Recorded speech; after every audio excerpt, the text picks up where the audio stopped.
All right. Hi, Paul. Hi, Lauren. Hi.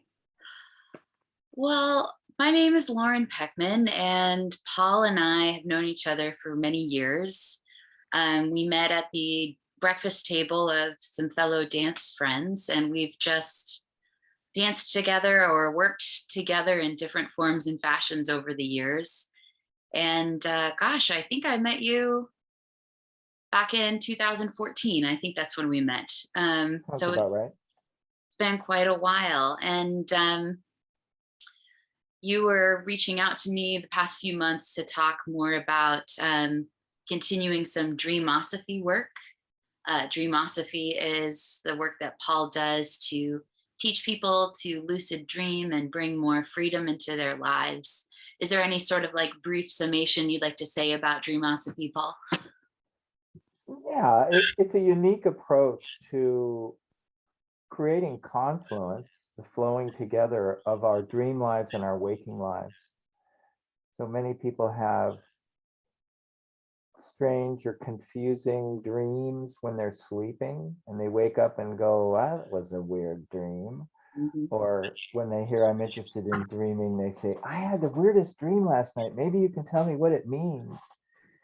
And Dreamosophy is a different approach than that, that invites people to deepen their own relationship with their own dream lives in ways that have meaning and value and that create confluence so that we recognize similar themes and messages and patterns when we're awake and when we're sleeping.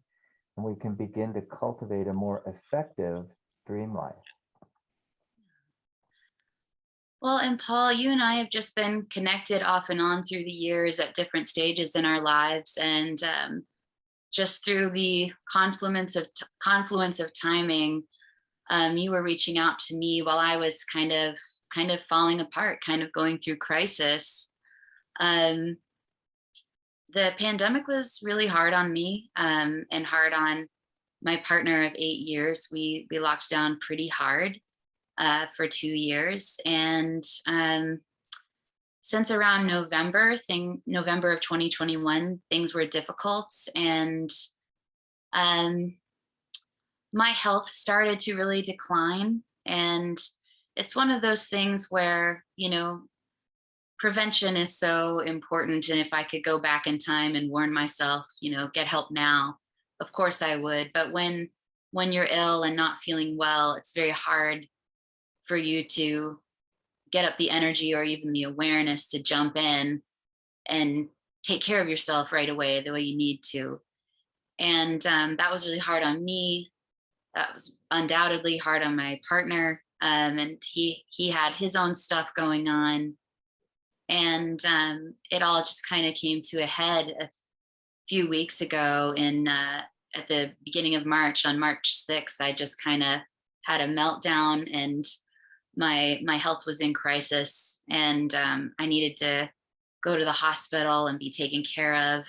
And I had been rude and short and spoken poorly to and been confusing to my partner. And when I had the aha moment, when I had that oh no moment of, oh, I let things get this far with my health, um, and getting the help that I needed, that's really scary. I find going to a hospital as a visitor to be very easy. I find being in the hospital as a patient very, as I'm sure many feel, very terrifying. It can feel like, your freedom and your choices and so on are taken from you. You're dependent. You're stuck there. And my partner came to visit me in the hospital, and Mm. for the days after, it seemed it seemed that things were coming back. It seemed we were texting each other. He was sending me cute pictures. We went for a walk in the park, just a recent Sunday with a friend, and he was holding my hand. We sat on a bench, and he's put his arm around me and leaned his cheek in for a kiss. And I was going to visit a local dance event that's happening outdoors that day. my partner and I met dancing, and my health is still not good. I'm still recovering. So I wasn't going to be able to participate. There's still only so much I can do each day. My day is just full of medical appointments all the time right now. Mm. But and it's very exhausting. But I went with my dear friend who had come to visit me and take care of me a little bit. Uh, and my partner said, as we parted ways that day, and my friend and I went to the dance event, and he went to do his own thing. He said, "Well, I can't come today, but let me know how it is, and if it's nice, we'll go to the next one." And the following day, he was letting me know how his day was going, and I said, "Well, you're still pretty isolated due to pandemic circumstances, even though that is coming to a close for us. I imagine you haven't had many hugs." Um, and that's been a challenge. My partner and I have lived in this city for 6 years now, and the constant feedback from him has been, "I don't have any close friends here. I don't have any real friends here." Mm. And they're all your friends. They're not really my friends. And um, that's hard for me to up to a point. Yes, 2 years of that were pandemic, but also um, 6 years in one city, and there's only so much one can do, and then it's not really one's partner's responsibility anymore to build community on their behalf. So I knew he must be lonely, as he would regularly talk about how his only connections are far away in different cities. Those are the people who really care about him. So he popped by for a hug and leaned his cheek in for a kiss and waggled his hips at me, did a little flirt, and headed out on his way to his errands. And I believe that was Monday, March 21st, 2022. And that's the last time that I saw him in person. The following Thursday, on a Facebook video call, he said he needed time, he needed space, he wanted zero contact for an indefinite period of time. And I said, "I love you, I'm in love with you." And he said, "I love you, I'm in love with you, goodbye." And I didn't know what that meant. Um, a well-intentioned but heartily mistaken friend knew that I was hurting and called him that Saturday to berate him into being with me, I suppose. But that's not how the human heart works. And she hid that action from me. She did not have my permission. I didn't know about it till a day Mm. later. Um, and how he responded with that and dealt with that, I'll never be fully clear on how that went. It all felt very teenage. I didn't date as a teenager, but it seems like that seemed very similar to what I heard in high school. And as soon as I called my friend when I found out through different channels, what a mess. Said, "Tell me what you did on Saturday." And she was immediately contrite. "I'm so Mm. sorry. I shouldn't have done it. And I didn't tell you and I didn't ask you." And I said, "Yeah, you shouldn't have. I need you to apologize to me and I need you to apologize to him because you didn't have my consent for that and that was inappropriate." And but still I was honoring his request to not make contact. Um, and on Monday night, gosh, what day is it today? I'm gonna. Friday. Today is Friday. TGIF, Friday, April 4th. April 1st. Oh gosh, yeah.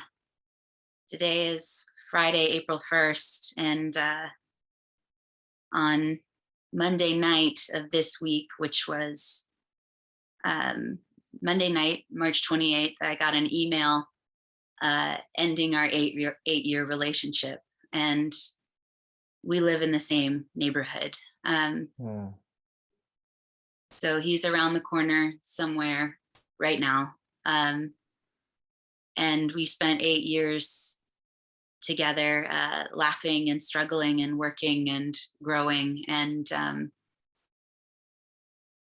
I know the past several months since around November have been really difficult, and my health has not been good, and that's been a real challenge. But when I knew it, I've been doing all the things. I dove in and I offered apology, and some big things shift when you have sudden aha moments, when you have big realizations.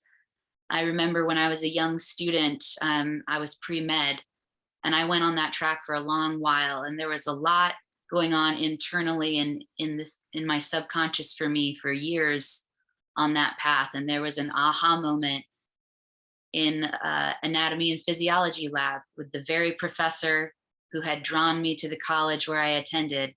And I just had this moment of, I'm not going to be a doctor. This Hmm. is not the path for me. And I didn't have the perfect articulation for that at the time. I didn't have all the perfect words as to, this is going on with my health. This is what's going on with my spine and my neck, hunching over a lab table for 4 hours at a time.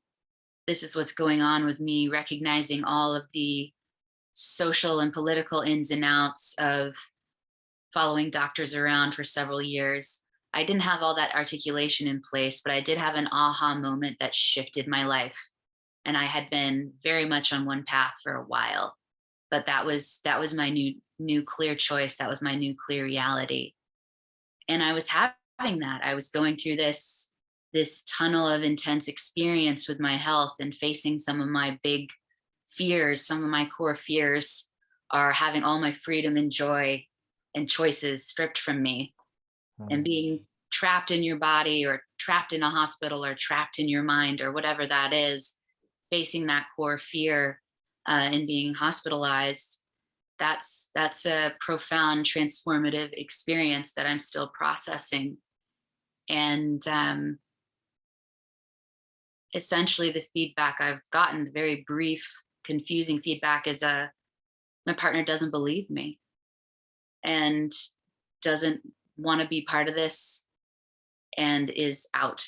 And that's by very brief conversation on Thursday, March 24th on video, and then by email on Monday night, March 28th. And today is Friday, April 1st, 2022. And the person I have had the privilege to know and love these past 8 years, this is how it ends. And I'm still, Ouch. this does not mean I did everything perfectly. Certainly not. I had plenty to apologize for and ask forgiveness for. But I believe over the years I demonstrated that I'm a person who, when I recognize and am able to see and understand this is what I've been doing and it's harmful or hurtful or incorrect, then it's time to change course. Acknowledge this is the hurt that I've caused. This is why it was wrong. And this is the correction I am working to make to ensure I don't cause this harm again. Is there anything else that you would like to hear me say or need me to do in order to, would you please forgive me? Like, that's been a process that my partner and I have had over the years. And that process has fallen apart. Like it's fallen apart. And in sharing that with you about being with someone who has big crisis or big needs, I thought we were talking about getting married. I thought we were talking about like a permanent lifelong thing. And I thought you had some wisdom to share from your experience about what it means to be in a permanent loving relationship and in a romantic partnership with someone, and face the unknown together. Do you have any thoughts that you'd like to share about that? Well, yeah, first of all, ouch. I, my heart is heavy, and I'm grieving for you having to go through that. And it's difficult. It's painful. I can feel your pain. And nobody is an evil bad guy from a film twisting their long black curly mustache, wearing a black hat. You know, one does need to put on one's own oxygen mask first. Mm-hmm.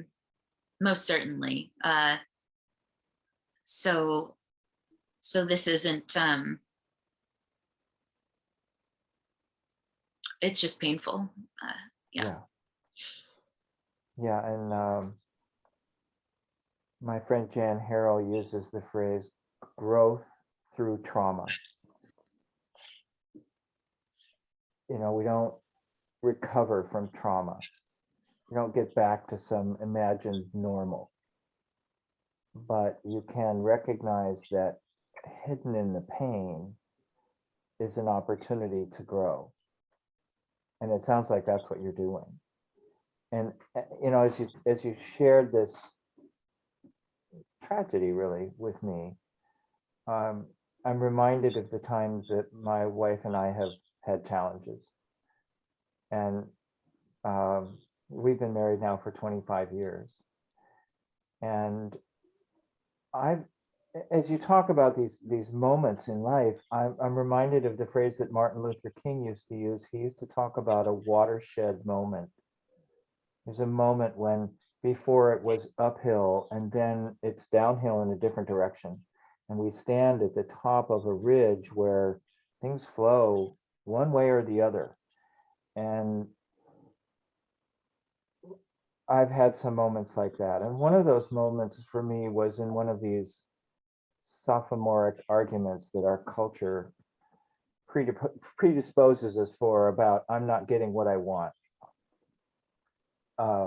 And I went one level deeper. I said, I'm not getting what I want and I'm not getting what I need.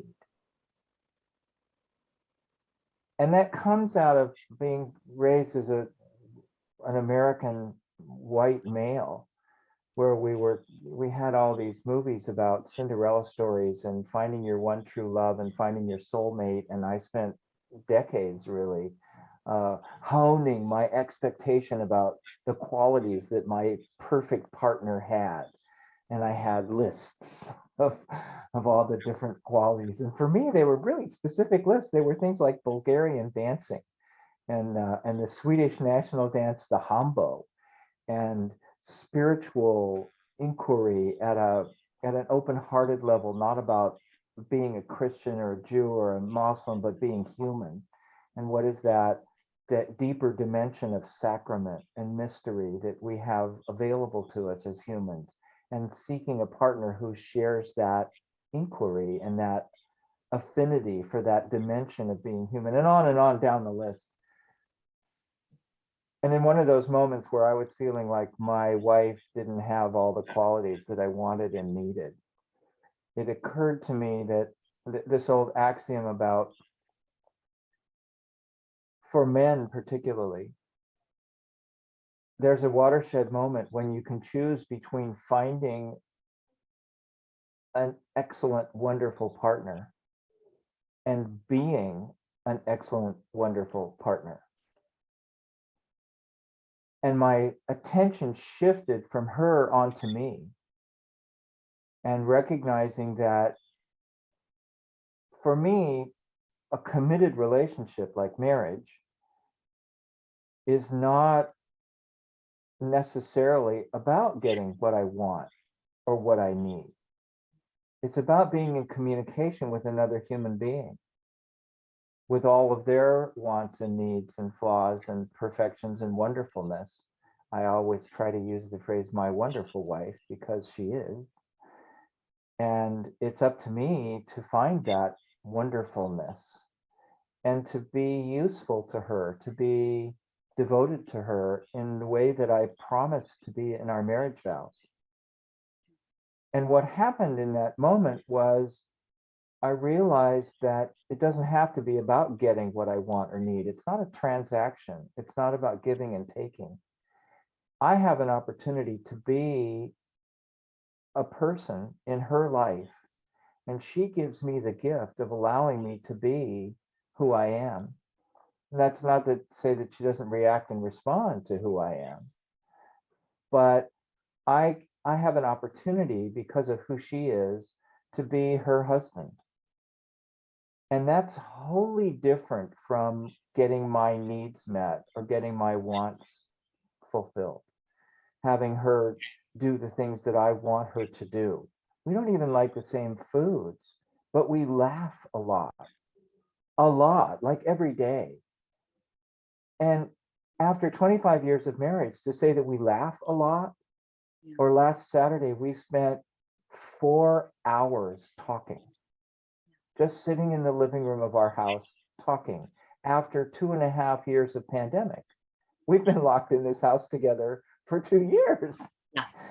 And Yeah. we're talking and we're laughing. And that for me is wholly distinct from getting my needs met or getting what I want. So, Paul, I'd shared with you that I had, since Monday night, I'd had two movie scenes running through my head constantly, and I Mm. still have them. I still have them, and I'm going to share one of them with you right now. And it's from that show, The West Wing. It's such a well-written show and fun to watch now, with we see the boxy computers and the flip cell phones, and how some of their conundrums just would not be conundrums now with technology, and how the politics have changed. But the actors of the show are really what it's all about. And in one of the later seasons, I think it's in season 6, the main character who plays the president, as acted by Martin Sheen, his character has multiple sclerosis, and it's begun to really take a toll. And he's beginning to really deteriorate, not be able to do things for himself as the very strong, high energy man he has always been. And there's this scene where he's in the bathroom and he's trying to just do basic things for himself, and he falls to the ground. And his wife, the first lady in the show, played by Stockard Channing, says, "I'm going to run and get the aid." And he says no, and just starts yelling at her, just starts shouting, being rude, being disrespectful in tone to her. "I can't do the job," and just yelling at his spouse. And when he finishes his little tantrum on the floor of the bathroom, there's this moment where she sits down next to him, and there's a moment of quiet between them. And of course, they're both such amazing actors, Martin Sheen and Stockard Channing. And he never utters the words in this scene, "I'm sorry," but they exchange a look.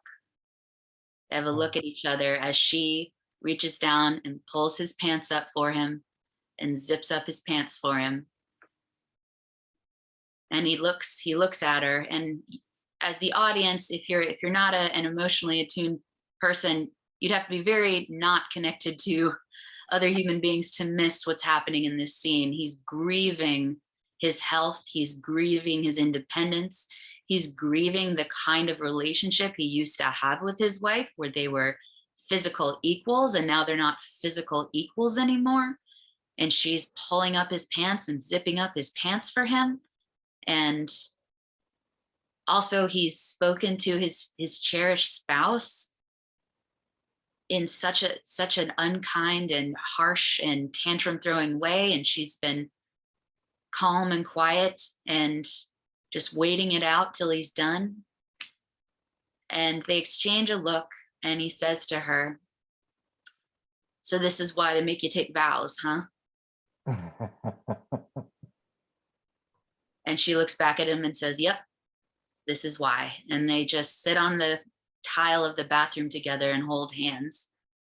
And the camera stays on them for several moments, and then the scene ends. And I'm currently doing a bit of group counseling. And in this group counseling, I shared that scene that it's been running through my mind. And when I said that line, "So this is why they make you take vows, huh?" all the people in the room shifted in their chairs and made noises like or ooh. And one woman said, "I just got chills." And to me, I don't have all the perfect language for it, but to me, I point at that and I say, that's what partnership is.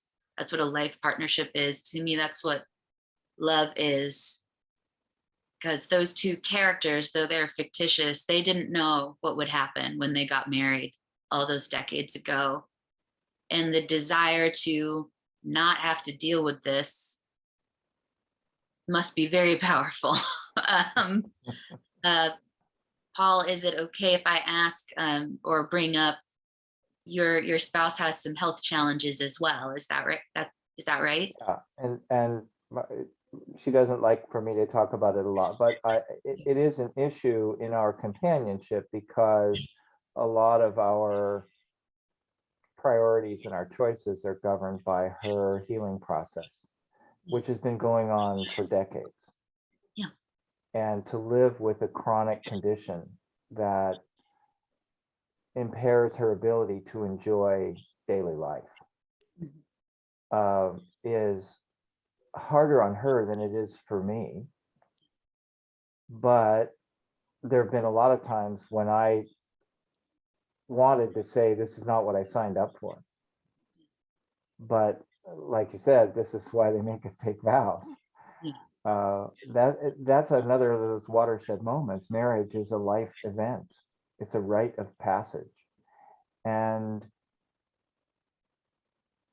we've kind of lost some of that in modern America, even in English-speaking cultures generally. For some reason, we've gotten to the point where it's normal and expected to bail on a partner, to say, you're going through something difficult and I don't want to have to go through that. And if that's violence, if somebody's hurting their partner intentionally, physically, I can say, yeah, that's nobody should have to put up with that. But if it's, I'm struggling with my own growth process and I can't, because of my own pain, I can't manifest the love and the kindness or whatever it is you want, that's what really holds relationships together, is when we're able to say as a partner, I know you're not being your best version of yourself right now. And for you to be able to say, yeah, I know that, and this is the best I can do right now. And to have me be big enough to wrap my arms and my presence around that. And to be not necessarily even a healing presence, but just to be with you. To say, okay, we're going to get through this together, because that's what I promised. And of course, I want to make it really clear that, divorce can be a very, very positive thing for many people, to end verbal abuse, to end financial abuse, violence. When divorce was brought across the country into Western states, I'm recalling from years ago in my education that when suddenly divorce rates would spike for a little while, suicide rates would go down, and then things would even out. Like it can be a very good thing to end a harmful pairing. And so I just want to make sure to honor that for so many different people, that is very true. At the same time, I can understand that someone can, to borrow some language I recently heard, like, I want a partner, not a medical case. I understand.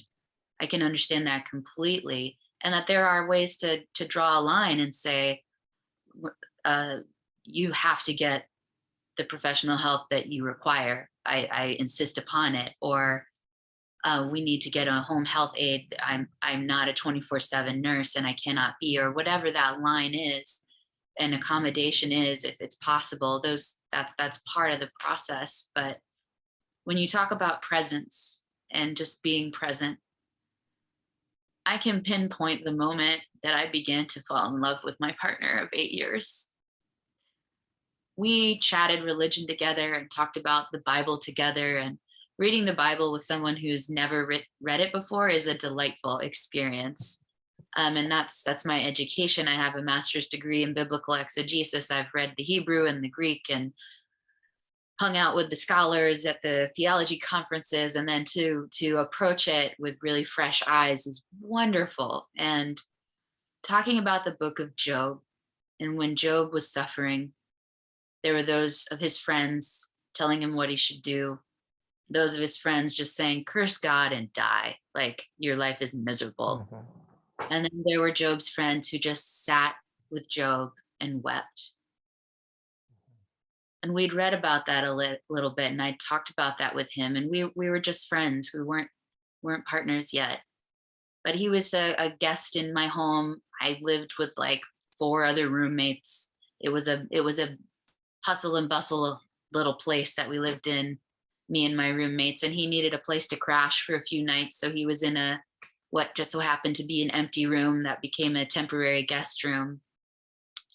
And I had a little bout of insomnia that night, which I still get from time to time. And he heard me up in the living room, 3 in the morning, whatever it was, just pacing around trying to do something. He heard me in my suffering, and he came out and sat on the couch and didn't say a word. He just sat with me for I don't know how long in the middle of the night. And then slowly I faded away back to bed. And then I he faded away back to bed. And that for me was a profound moment of connection and understanding and presence to say, wow, this person's really someone who pays attention. And this person is really someone who connects to deep meaning. And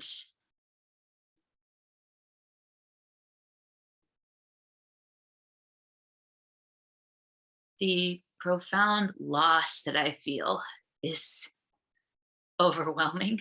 It's Yeah. overwhelming. And part of that loss is over the past several months, while I've been in health decline, and as I'm tackling really hard, I wrote him several love letters before I went into the hospital because I didn't know how long I would be there. And in those, I remember at least one line that I wrote said, I will fight like a tiger to be well. And I am, whether he's here or not, I am. And I'm getting a lot of my life back. I'm working towards health, and it might not ever be the same, but the whatever the new life it is that I'm building, I'm fighting hard for it. And I told you that 2 movie scenes or 2 film or television scenes had been running through my mind the past few days, all week really, since I got that email to end 8 years with an email. And the second scene is from the 1990s version of the Little Women movie, based on Louisa May Alcott's cherished book. And every few years, there's another version of that movie. There was the Elizabeth Taylor version, and now there's the newer one out just a few years ago.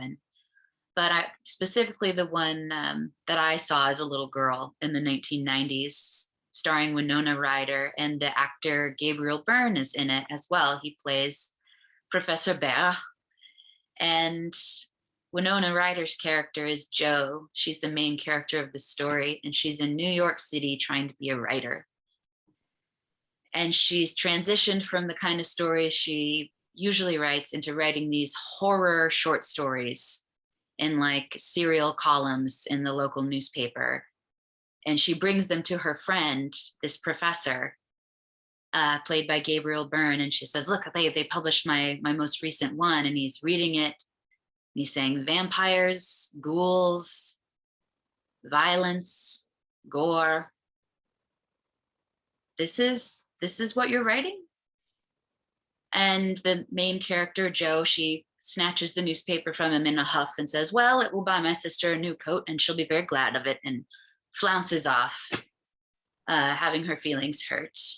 And later, she gets a knock on her door, and it is this professor who criticized her writing.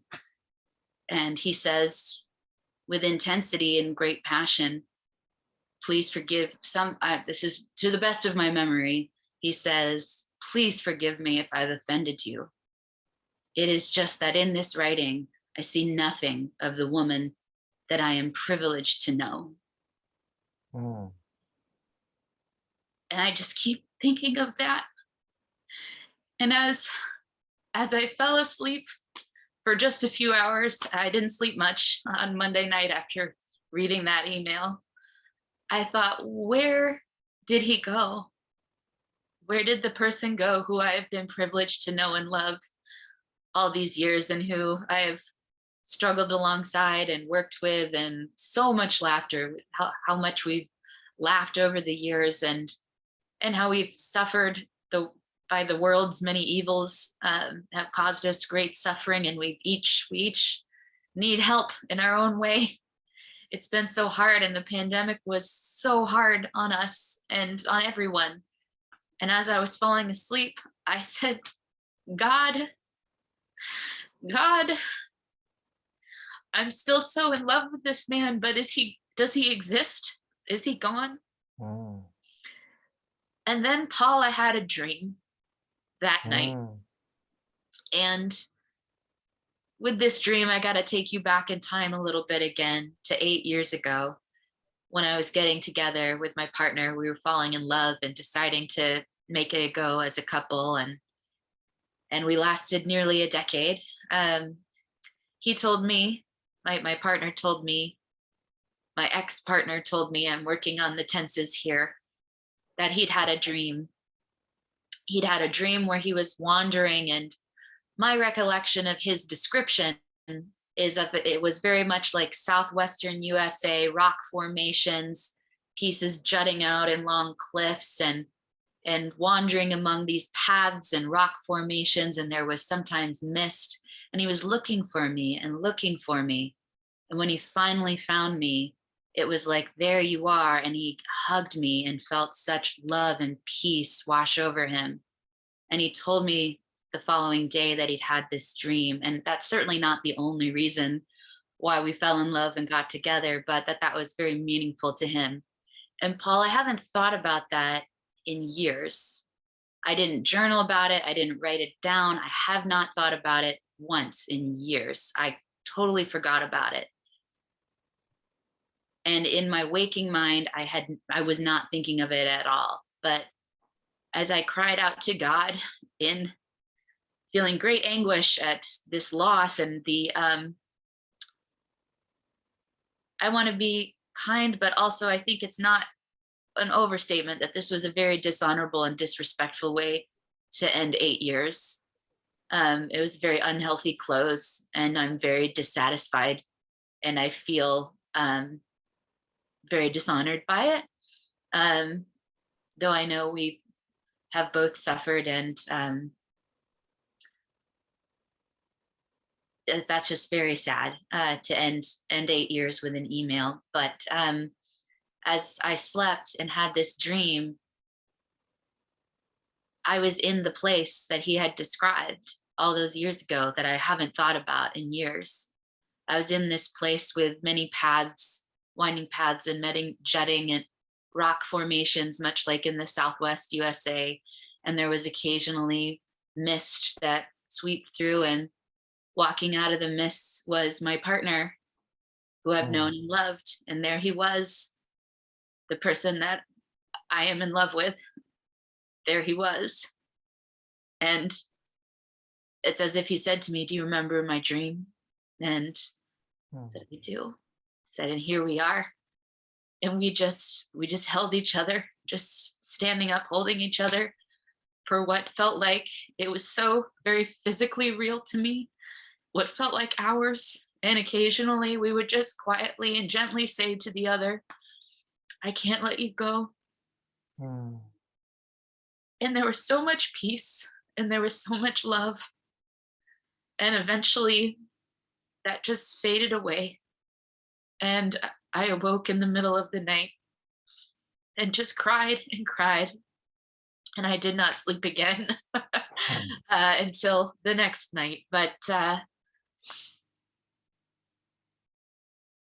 I don't know if it was my subconscious crying out, I'm a person of faith. I'm a Christian person. Perhaps God sent me comfort and love in that dream.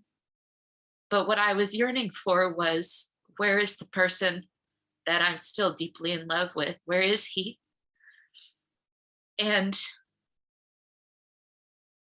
I hold on to the story that the farewell, our transformative years together, was deserving of. I may very likely never receive in this lifetime in the waking world here where we are right now. I can't cling to that hope that that's going to happen and that I will be given that honor or respect. But in that dream world, the person that I'm still in love with still existed for a moment to say a loving farewell to me.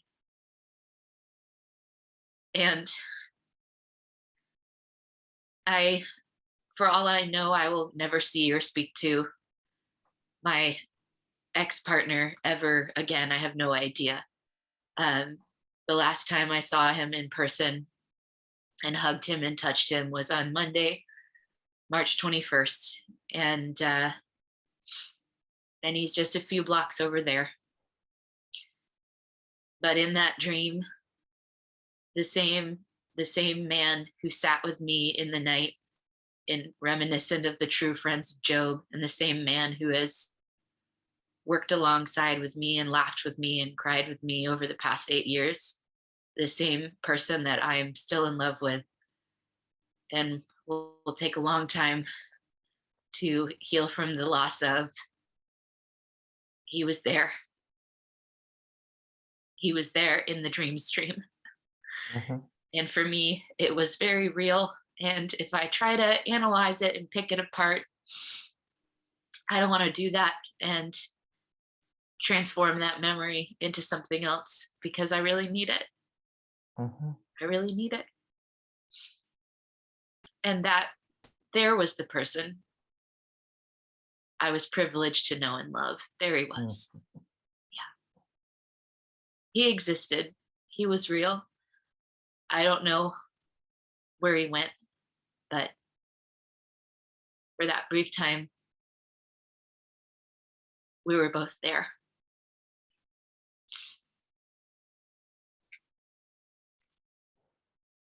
Wow. I'm I'm deeply moved by your candor, your vulnerability. That's raw, what you just shared. And you're such a wonderful embodiment of what we're talking about in Dreamosophy. When we say what matters is the experience that you have in your dream life. Because you had and you took the opportunity to experience your deepest longing. And it doesn't matter whether or not it was real. What matters is it was true for you. You experienced that moment in a way that can stay with you now forever. Even in the incredibly well-known and famous Harry Potter universe, the main character, Harry Potter, has a dream where he has a final conversation with his deceased mentor. Mhm. And he asks, is all of this just a dream? Is it just in my own mind? Is it real? And his deceased mentor, as a fading away farewell, says, just because it's in your own mind, why ever would that not be real? And and thankfully that's pretty accessible to much of the population. Um, so I have a fairly high level of certainty of what happens now here in the waking world, what happens now here in the waking world, with a high level of likelihood, is that this person has suddenly and abruptly made himself completely absent from my life. Um, for 2 years of pandemic, this was my only in-person connection, and gone. But what I deeply needed and cried out to God for, which was help, help. I got some of the help that I needed. Mhm. I'm happy for you. Thank you. At the same time that I'm sad, I'm happy that you were able to experience that. And I'm particularly grateful that you would share that with me, and with that you would allow this to be recorded, Mhm.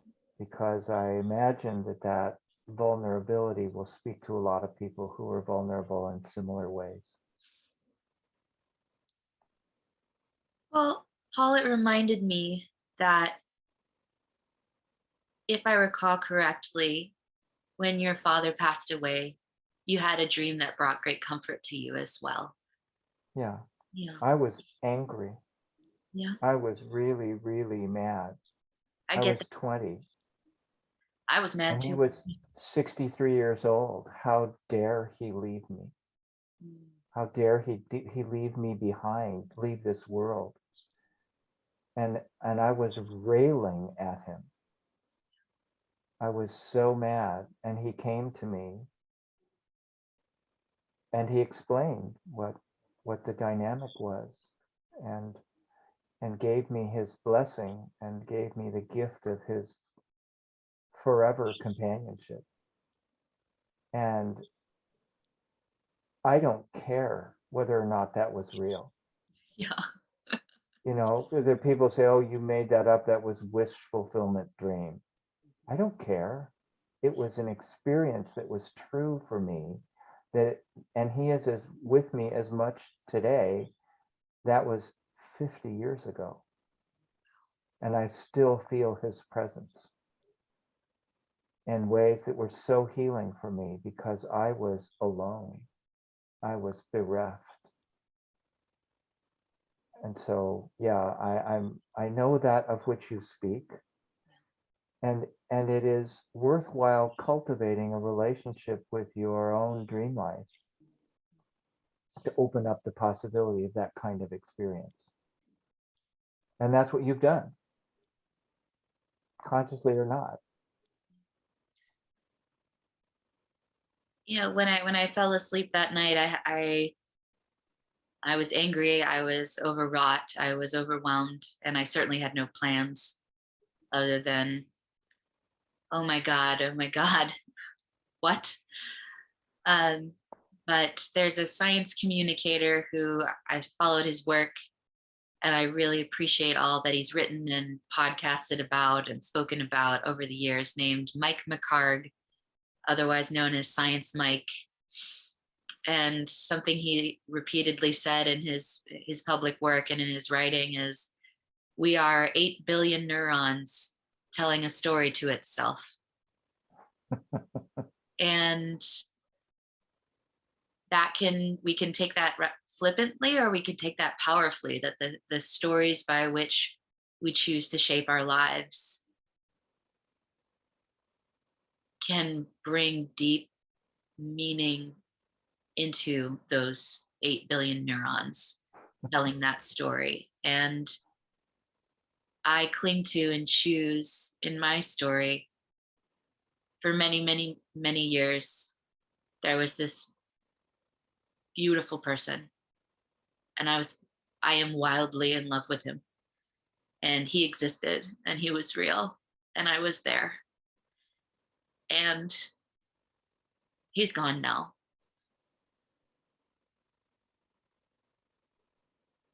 And for a brief, strange moment, in a odd, difficult to define way, we said a loving farewell. Mhm.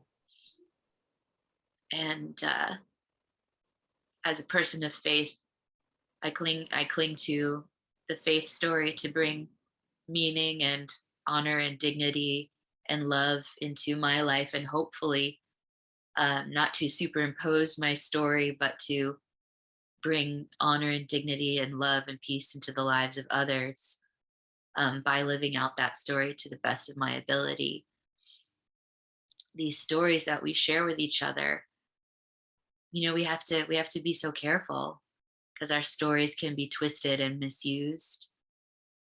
But when they're received by those who need them, I think I think it can be powerful and it can be a real gift. So, Paul, some of the stories you've shared with me about how by staying with your wife and loving your wife through all these years and still having all those hours that you talk and laugh, even after being trapped for 2 years, as so many of us have been, just trapped with our partners, that you all made it. And there are some days where, of course, one feels like I want out, but that loving vow, that commitment of you are my family and you are my family because I choose to stay with you. And I had no idea what was going to happen in the future because none of us have any earthly idea. In the Bible itself, in the book of James, it says, do not say next year we will do this or that, for you don't know if tonight your very life will be required of you.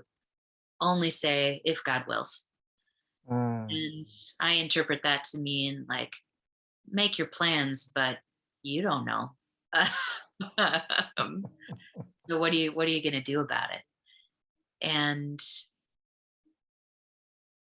I so appreciate hearing the just respect and awe and love that you have in your expression when you speak about your wife and how being with her gives you the gift of being yourself, of being a person of integrity and joy and love. That really blesses my heart to hear that. Mine too. It's a privilege. Well, Paul, thank you for hearing some of my story and thank you for sharing some of your story. Is there anything else that you'd like to say? Just thank you for your honesty and your authenticity, for being the wonderful person that you are. I've known you now for almost a decade, and to me, you are wonderful. Thank you, Paul. I really appreciate you and um, how we've been in and out of each other's lives over the years, and how we can have these kind of conversations with such ease and flow and enjoyment. And it's my personal belief, which none can prove and none can know, but I cling to it, that each of us is a sacred being, that the creator of the universe determined the universe is incomplete without your presence. So you had to be here. I believe that each person on earth, no matter how difficult they are to keep company with, in the creator's mind, the universe was incomplete without this sacred being. So thank you for helping to be present and complete the universe. God decided you were necessary. So thank you for being my friend and thank you for spending this time together. It's really helped me during this difficult time where I'm recovering my health and doing so with the abrupt departure of the person who usually would have been the first name on all the forms, all the many forms, and all of Mm. the support systems, and all of the that name is gone from all those forms now. And I have to recover and heal and make entirely different life plans. Mhm. And what dreams will I keep and what dreams will be transformed into something else, I don't know yet. I look forward to finding out. Thank you, Paul.